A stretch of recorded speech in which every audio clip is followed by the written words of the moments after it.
starts off with this mysterious guy shooting people in the house, and then later on you find out that the house is haunted. It's probably from them. Maybe they doing the haunting, and you got a new family moving to the house. And what's interesting with the new family? James Brolin, I think his name is. Is it Josh or James Brolin? Well, I know his last name is Brolin. He's a popular actor now. He's still doing his thing. And Margaret Kinda, I think they call her. I don't know said that woman's last name, but of course she plays Lois Lane in Superman. And it's like they move into the house. They know there's a family that been murdered in the house, so they knew the history of the family being murdered. They don't know nothing about any hauntings or nothing. That part they did not know, but that's the only part they knew. So I was like interested, like, damn, they're gonna move into a murdered home, you know. But and I like that one scene when the husband said that house don't make memories, something like that, but we make memories. And I thought it was something strong, like a strong line, a bond for family. I like that line, similar, something like that. So they move into this house, you know, um, they're enjoying themselves, and later on the priest, Rod Steiner, comes into the house, and he's trying to bless the house, but a force like stopped him from blessing the house, and the house said, "Get out!" And then Rod Steiner just like pretty much walked out the house, once the door opened.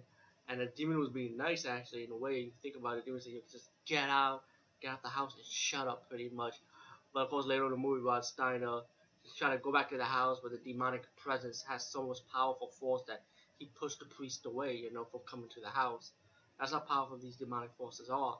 And as the movie progresses again, the family starts experiencing weird paranormal activities around the house.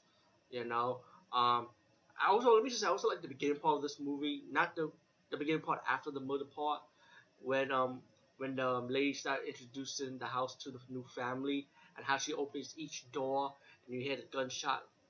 They show you a shot the how the family got murdered, from the last family got murdered, with the gunshots in the house. And I like how that scene portrayed. When she opened the door, I didn't even expect it, like a scene to pop out like that. So I thought that was really well played. Like, and then she go to the next room and see how the other family got murdered. It was like, whoa, that's some crazy shit, man. I actually liked that scene. But let's fast forward. The father experiences like he's like depressed in a kind of way, like he's down, like he feels like he's down. He's not like positive as he was before. So you could tell like the forces are like bringing him down. And of course later on in the movie as it progressed, they're gonna make him like what happened to the last family. They're gonna repeat themselves with this new family, as the father's they're gonna have the father kill his family. But instead of a gun, this time this new family, the father was supposed to use the axe. As the movie portrays, you see Margaret Kidder's character have a vision about seeing her daughter died by the axe, and then the husband put the axe on his wife. It's like blood splatter. So you have some Hollywood getting involved in it. I don't know if the new family had that type of experience. I doubt it. I saw the documentary on the Amityville horror based on the family that actually escaped from the house. And I didn't hear any story she told about having a vision like that. So it's pretty, like I said, Hollywood's gassing stuff up again. Rod Steiner's character, he's trying to do a blessing, like pray for the family, and it's like the demonic force took his sight. It was like, oh, that's fucked up shit. That's sad, man. And like they did that. I think they probably did that to shut the priest up, and that was sad, like when evil went over good, But again, this is a horror movie, so hey, um, what else I like about this movie? And I know it's not a spoiler because I think everybody saw Amityville Horror. I mean, come on. If you have not seen Amityville Horror, then you must be crazy. Guess what? Don't watch this volume further because, of course, it's spoilers. I like when there was a babysitter scene when she got herself locked, and then the door of the house. I know something in this movie, like the two sons in this movie, never had no paranormal activity experiences, in my opinion. Or until they had paranormal activity experience when you get towards the end of the fucking movie. And I was like, what? Anyway, Bones, Josh Bones' character, I hope I'm saying, I gotta go to IMDb. I hate going to IMDb for when I do a review and shit. It's Josh, let me see. I think it's Josh Brolin. I got it right. Hold on. Hey, Josh, he's too young. Young boy. 1968. Nah, that's definitely not. It's definitely not Josh Brolin. Hold on. My mistake. Oh, he was in Goonies? Oh, that's another story for another time. Sorry. It's James Brolin. And I always get these two guys, the two names confused. And when you look at the picture, you realize, yeah, it is James Brolin. Is he still doing his thing? Let me see. I'm just curious about him too. Oh, Josh Brolin. Oh shit. Of course, no wonder I got confused. Josh Brolin is James Brolin's son. Wow. It's so amazing how they look alike too. Wow, sweet. Wow, Apple doesn't fall far from the tree. They're both successful actors in their own right, you know. I'm glad we're on IMDb after all. This is like something good to know. I like this. Well, yeah, so let me just fast forward. Sorry again, guys. Where was I at? Oh, yeah, that was James Bond's character. Now, I'm make sure I don't get any confusion. Um, his friend comes in to visit him, and he said, "Don't you got any good news? Yeah, I got a light for your boat," you know.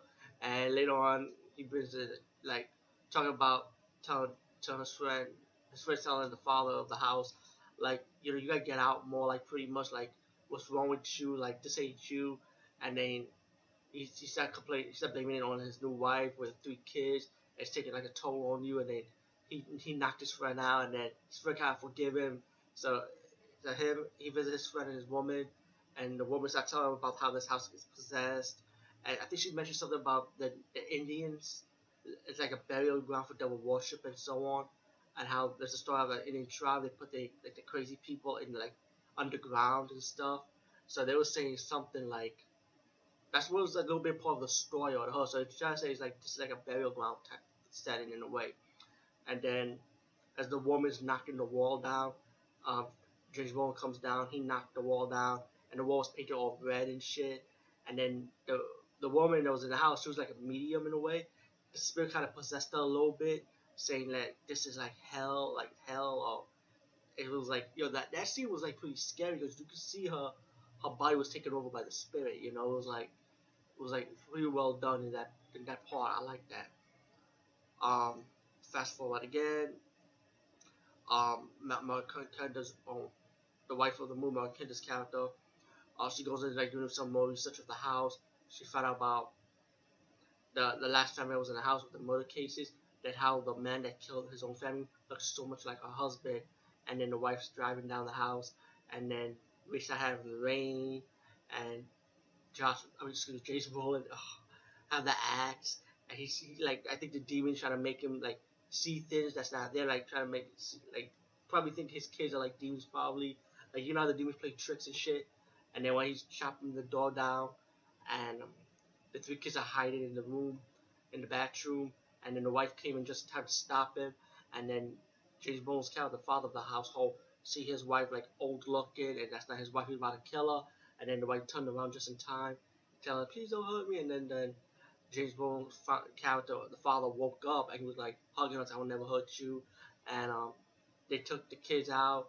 They opened the door, got the kids, the wife, the husband. They all running out the house. They get the hell out. Seeing blood around the house coming through the walls, and once they got out the house, they the father decided to go out and say, pretty much he decided to go save the dog, and then the wife will say, "No."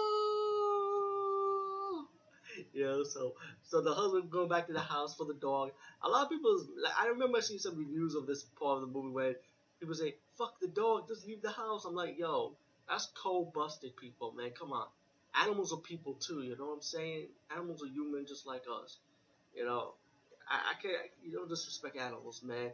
So I'm glad the husband went back for the dog, and then when he went to the basement, he fell down the house with the blood and stuff, and that's like between the red walls. You can see him coming out the walls, and then the dog was biting him like he thought it was like a demon or something. But this dog was a brave dog, though. I tell you that because What I like about this dog was like, you know how you see like supernatural shows and the animals are scared? This dog was brave. He actually went down the fucking basement. He was like digging through the fucking underground walls and shit. This was one brave dog, man. I'll tell you that. And that's movie wise, but I'm just saying. Anyway, he drags James Brolin, drag him out, and finally he saved the father from almost drowning in the blood pool. And so James Brolin took the dog. They went to the car with the family, and they just drove off. It's like fuck it, we out. That's it. They said at the end of the movie that they left their belongings and stuff and never went back to the house after that. I'm like, really? Not even for your money and shit? Like, they probably did, though. You know, probably have like a whole bunch of friends go with them. Sorry. Fucking fly. Anyway, Amityville Horror, man. Definitely an enjoyable movie. I definitely loved it. There are good moments in the movie. I mean, it did scare me, but it did took me captive. Like I was like this worried before the family. I'm like hoping they'll get out the house or hopefully they don't get hurt or nothing. So it kept me captivated, but I wasn't scared. You know, to be honest with you. Like I said, um, and that's what I was. That's when I'm a kid though. You know, but definitely a good movie without a doubt. Enjoyable, very good. Definitely a Halloween movie you should have a day with. As for the constant sequels of the movie, now I don't never expect Amityville Horror to have sequels. I would never think of the day. But to be honest, I wasn't a fan of none of those sequels. I did see all of them, but I wasn't like a major fan. Except for the new one that came on Anvil tapes or something. I have no plans to see that. Save my money on that. And of course, there's another one coming out called the Amityville Asylum, and it's supposed to be like a haunted asylum. I don't know what it has to do with Amityville Horror. They say it was in Long Island, but the thing is, this movie was shot in the UK. I'm like, what? A British movie gonna base on Amityville Horror, but it's an asylum.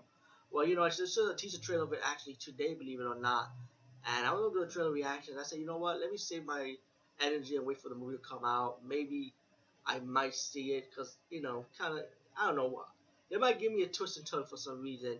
But anyway, Annabelle Hall, check this out. Check the other sequels if you like.